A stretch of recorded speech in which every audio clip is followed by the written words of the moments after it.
Les amis, bonjour, bienvenue sur les manches retroussées. Alors, j'avais envie de faire une vidéo dans laquelle on devait aborder un sujet qui me semblait important et puis qu'on n'avait pas encore abordé sur cette chaîne-ci. Donc, je me suis donc dit pourquoi pas d'abord l'aborder et puis faire la vidéo qui me semble un peu plus importante là. D'ailleurs, le sujet qu'on va aborder aujourd'hui, donc, c'est un sujet qui est subtil, en l'occurrence, parce que reconnaître, le plus important n'est pas de savoir comment faire pour l'appliquer, mais le plus important est souvent de le reconnaître dans un cycle. Alors aujourd'hui, on va parler du bon diviseur de courant. C'est un sujet pas trop vaste, qui ne va pas nous prendre très longtemps, et puis allons-y. Alors, pour appliquer cela, on suppose qu'on a un circuit pareil.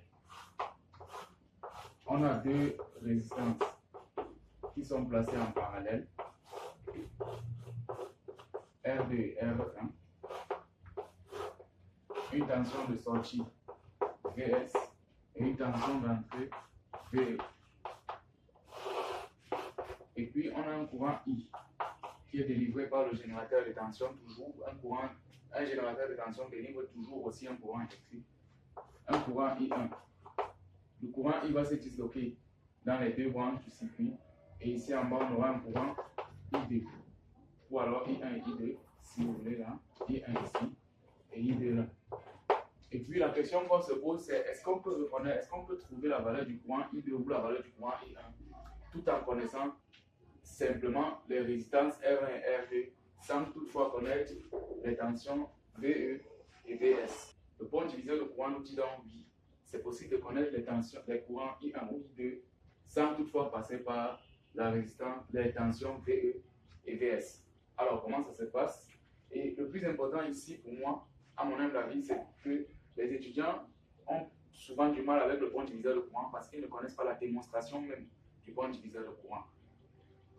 Moi, dans mon cas, la plupart du temps où j'ai eu une difficulté avec un théorème ou avec une formule, c'est quand je n'arrivais pas à la démontrer. Donc, si on parvient à démontrer la formule du bon diviseur de courant, alors je pense qu'on aura gagné.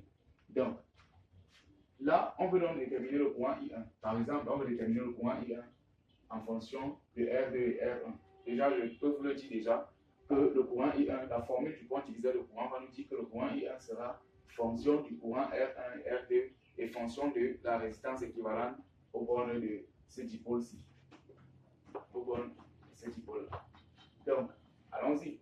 Alors, la première chose qu'on peut remarquer, c'est quoi? La première chose qu'on peut remarquer dans ce circuit-ci, c'est qu'on a deux résistances en parallèle. Puisqu'on a deux résistances en parallèle, ça veut dire qu'on peut les associer en parallèle. Comment donc faire pour associer deux résistances en parallèle? On connaît la formule. On sait que la formule nous dit que 1 sur la résistance équivalente de ces deux résistances en parallèle là sera égal à 1 sur R1 plus 1 sur R2. Voilà la première chose qu'on peut remarquer. La deuxième chose qu'on peut remarquer, c'est que puisque les deux résistances sont en parallèle, alors la tension au bord de toutes les deux résistances associées en parallèle sera égale à la tension au bord de chaque dipôle. Ça veut dire quoi? Que la tension U au bord de toute cette association-ci sera égale à la tension U au bord de R1 qui sera égale à la tension U au bord de R2. Ça, c'est la deuxième chose qu'on peut remarquer. Et enfin, la troisième chose qu'on peut remarquer, c'est que I, en passant par la loi d'Ohm, ça sera, déjà écrivons la loi d'Ohm au bord de la résistance R1, que UR1 sera égal à R1 multiplié par I1. Ce qui implique que I1 sera égal à UR1 divisé par R1. Donc, ce qu'on constate, c'est qu'on a déjà la formule de I1 qui est égale à UR1 divisé par R1. UR1 étant la tension au bord de R1. Et positionnons directement cette tension-là sur notre schéma. On sait que la tension au bord d'une résistance qui est un composant repérant convention récepteur, sa tension sera toujours égale, ce sera toujours opposé au sens du courant. Le courant va dans ce sens-ci, alors la tension ira dans le sens opposé. UR1, pareil ici, la tension va dans le sens opposé, UR2. Alors, on a donc cette formule-ci, I1, qui vaut UR1 sur R1. Déterminons donc UR1. Qu'est-ce qu'on sait de UR1? On sait que UR1, d'après l'égalité qu'on a ici en haut, UR1 est égal à U. Donc, on peut dire que I1 sera égal à U divisé par R1. Et sachant que ce U-ci, c'est la tension au bord de tous de toute l'association en parallèle ici. Or, ce U ici, c'est quoi? Grand U, on peut dire que grand U, c'est grand R ou R équivalent multiplié par l'intensité I qui vient là. Donc, il y a une intensité qui entre dans tous ces dipoles-ci. On peut donc les associer en parallèle et puis on aura que la tension au point de tous ces dipoles-ci serait égale à la résistance équivalente, qui est la résistance qui résulte de cette association en parallèle multipliée par l'intensité du courant qui entre dans cette association-là. Donc, on peut remplacer U par sa valeur, on aura que I1 serait égal à R équivalent I divisé par R1. Remplaçons donc R équivalent par sa valeur. On sait que R équivalent 1 sur R équivalent, c'est 1 sur R1 plus 1 sur R2. Donc, R équivalent sera égal à l'inverse de cette égalité-ci. Donc, on peut remplacer directement là, ça sera égal à 1 I, c'est ici, I sur R1, multiplié par 1, divisé par 1 sur R1, plus 1 sur R2. On a l'égalité qui est là. Alors, dès qu'on arrive là, on peut directement trouver notre I1 en entrant. Bon, vous voyez que le travail est presque terminé parce qu'on a I1 en fonction de I, de R1 et de R2. On a bon parce que là, on n'a pas dans notre équation VE ni VS. Donc, travaillons là un peu. On aura que ça sera égal à I multiplié par, on fait entrer le 1 sur R1 divisé par 1 sur R1 plus 1 sur R2. I1. Voilà donc exactement ce que dit le théorème sur le pont diviseur de courant. Il nous dit que quand on a une association en parallèle et qu'on veut déterminer le courant qui entre dans une seule branche de cette association en parallèle là, le courant qui entre dans cette branche là sera égal à l'inverse de l'impédance qui est dans cette branche là divisé par la somme des inverses des impédances dans le circuit multiplié par l'intensité I qui est générée dans tout le circuit. Alors, ici, dans certains documents, vous verrez cette formule-ci écrite comme ceci, mais dans certains documents, on va simplifier ce quotient-ci. Alors, essayons de le simplifier et puis ramenons-le à un quotient un peu plus lisible. On aura que I, ça sera ici en haut 1 sur R1, et en bas, on aura la somme R1 plus R2 sur le produit R1, R2. Donc I1 sera égal à 1 sur R1, 1 sur R1, multiplié par le produit sur la somme. Et dans ce cas-là, on simplifie par R1, R2, R1 plus R2, I1. Vous constatez donc quoi? Ce qu'on peut constater, c'est que sur cette formule-ci, on voit que le I1 est égal à l'impédance, ou alors à l'inverse de l'impédance qui est une admittance, 1 sur R1. Le R1 qui correspond à I1. Mais quand on simplifie, on se rend compte que ici, la résistance qui est en haut, c'est R2 fois pour l'intensité I1. Donc, c'est à vous de choisir quelle formule voulez-vous retenir pour que ce soit un peu facile pour vous. Moi, une mémotechnique pour moi était de retenir juste celle-ci. Les inverses des impédances sur la somme des inverses des impédances.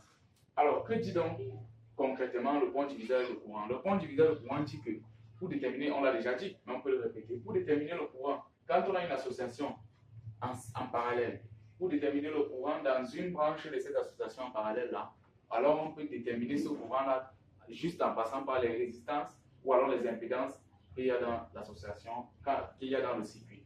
Et cette formule là est donnée par ceci, qui est l'inverse de l'impédance dans la branche qu'on veut déterminer sur la somme des inverses des impédances. Alors, essayons de noter ça un peu plus généralement. Dans un cas général, donc, on va dire soit G, donc la conductance.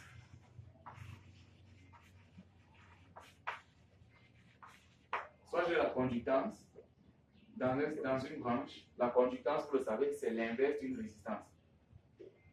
Donc, I, IK, qui est l'intensité produite, qui est l'intensité qui est générée dans une branche K, sera égal à GK, qui sera l'inverse de la résistance dans cette branche-là, divisé par la somme des GK, des G, qui est la somme des conductances dans l'ensemble des branches.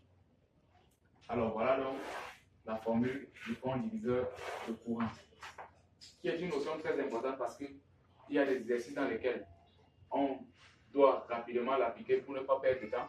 Et voilà pourquoi je vous disais tout à l'heure que le plus important dans un travail d'électronique, ce n'est pas nécessairement de connaître cette démonstration-ci ou même de connaître la formule en soi. Mais le plus important, c'est de savoir à quel moment je dois l'appliquer, à quel moment je ne dois pas l'appliquer. Comment je peux reconnaître un point diviseur de courant, à quel moment est-ce que je vois qu'il est efficace pour moi d'utiliser le point diviseur de courant dans un exercice. Alors, je vais même, en parlant d'exercice, on va faire un petit exercice dans lequel on verra comment est-ce qu'on peut utiliser le point diviseur de courant avec une petite subtilité en parlant de cette intensité de courant-ci qui entre dans le circuit. Vous allez voir tout à l'heure, ça sera un peu complexe, un petit peu complexe, mais vous allez comprendre un peu plus facile, un peu plus aisément ce que c'est que le point diviseur de courant parce que il existe des exercices dans lesquels on peut se tromper en appliquant ce point diviseur de courant avec l'intensité I qui entre dans tout le circuit. Alors regardons ça. On a donc un circuit comme celui-ci. Et ici, on nous dit qu'il y a un courant, ce générateur de tension-ci. Alors, le circuit est déjà composé d'un générateur de tension qui délivre une tension E, d'une résistance R1, d'une résistance R2, d'un condensateur et d'une bobine. Le générateur de tension délivre un courant I, toujours. Et vous voyez, vous remarquerez que sur le I, on a un I bar, ici on a un IC bar. Dans les vidéos à venir, certainement on en parlera. Pourquoi est-ce qu'on met la barre sous les intensités de courant dans un circuit électrique? Alors, pareil pour la FEM, pareil pour la force électromotrice. Pourquoi est-ce qu'on met la barre sur le générateur de tension? Bon, ici donc, ce qui nous intéresse dans cette vidéo aussi, c'est qu'on nous demande de déterminer le courant IC qui traverse la résistance, qui traverse la capacité ou le condensateur C. La première chose à laquelle on pourrait penser quand on nous donne un exercice pareil, c'est de travailler sur la loi des mailles. En trouvant une maille ici, en déterminant la tension au point de la résistance R1, la tension au point de la capacité C, et puis de déterminer l'intensité du courant en travaillant sur la loi des mailles et la loi des nœuds. C'est possible de le faire. Mais le problème, c'est qu'on ne nous dit pas que, déjà, ici, ça sera très difficile de trouver la tension au point du condensateur parce qu'il faudra passer par des calculs, trouver même il faudra faire deux lois des mailles. C'est un peu compliqué, ça va nous prendre du temps et pourtant dans un exercice, si nous sommes dans un examen, on ne peut pas avoir ce temps-là. Donc la meilleure méthode ici est de travailler sur le point diviseur de courant en disant que la formule nous dit que le point diviseur de courant, que pour déterminer le courant, par exemple IC ou IK tout à l'heure, c'était GK divisé par la somme des G, où G c'était la conductance qui était l'inverse d'une résistance et GK c'était la conductance dans la branche concernée et G, la somme des G c'était la somme des conductances dans toutes les branches du circuit. Alors ici on pourra mettre un courant I. Ici on peut mettre un courant I2 par exemple, c'est comme moi. Et on va déterminer le courant IC qui passe là en utilisant le point diviseur de courant. Alors, allons-y donc. Le point diviseur de courant IC nous est donné par une formule. On dit que ça sera GC, donc l'impédance de C, 1 sur Z de C. Comme GK, c'était une conductance qui était l'inverse d'une résistance, alors GC sera l'inverse d'une impédance qui a encore une admittance. Divisé donc par la somme des G. La somme des G, ce sera la somme des inverses des impédances dans chaque branche. L'inverse de l'impédance ici, c'est toujours 1 sur Z ici.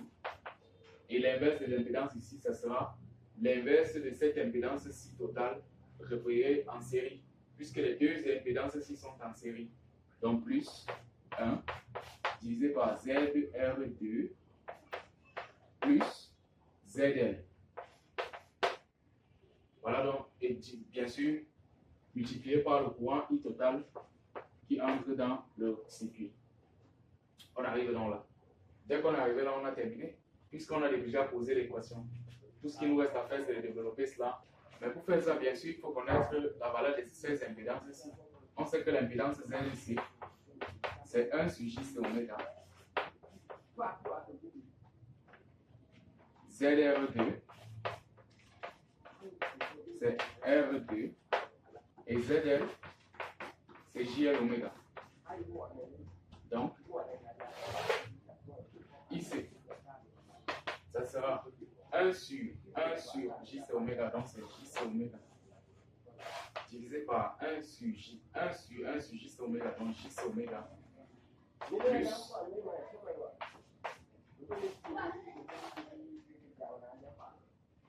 ZR2, c'est R2, plus JL oméga. Vous constatez donc que quoi? Ce qu'il faut constater ici là de manière subtile, c'est que dans la formule-ci, on n'a pas utilisé R1. Donc vous voyez que R1 ne nous a complètement servi absolument à rien. On a utilisé juste ce ZC, ce condensateur-ci et cette association en série-ci. L plus R, L et R2. Donc, il ne faut pas se tromper dans l'utilisation du pont diviseur de courant. On utilise des composants électriques qui ne sont que dans les branches qui portent des circuits divisés, qui portent des courants divisés. Ça veut dire qu'une branche qui porte le courant total ne pourra pas nous aider dans le pont diviseur de courant. Alors, la notion, je vous ai dit tout à l'heure que là, je voulais aborder une notion fondamentale avec vous. Cette notion-là, donc, c'est le théorème de superposition. Mais l'exercice que je voulais utiliser pour vous permettre d'aborder ce sujet-là demandait donc l'utilisation du pont diviseur de courant. Alors, apprêtez-vous parce qu'on va travailler sur le théorème de superposition qui est un théorème vraiment fondamental. Et puis, à très bientôt pour cette vidéo-là. Portez-vous bien, à la prochaine.